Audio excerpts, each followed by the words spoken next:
انا شامم ريحه شياط جايه من الجزيره، تحديدا من جوه النادي الاهلي. فوالنبي يا جدعان اي حد معاه رقم المطافي يتصل بيها، مش هنسيب الناس كده يعني. انا عارف طول عمرنا ان الزمالك حراق قوي، وان احنا مشطشطين زياده عن اللزوم، بس للدرجه دي ما كنتش اتوقع والله. كميه اصرام موجوده على السوشيال ميديا غير طبيعيه، كل صرم والتاني وسع كده.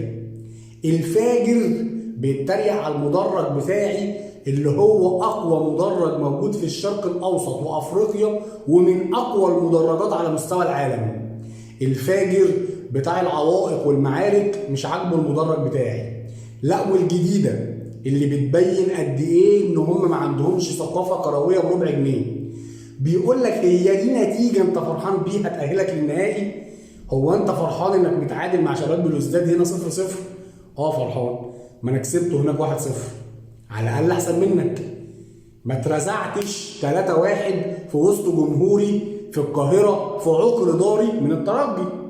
على الاقل انا مكمل في البطوله وبكسب خارج ارضي. اه تعادلت على ارضي بس كسبت بره. مش عارف النتيجه مش عاجباك في ايه؟ اقسم بالله كميه حرقان غير عاديه، ومش حرقان عادي، لا، عارفين الشطه اللي هي الكوري السودا دي؟ هي دي. كميه غل وحقد من الزمالك غير طبيعيه.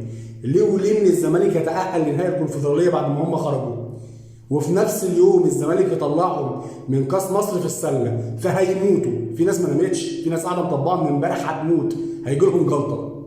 حاجه غريبه والله.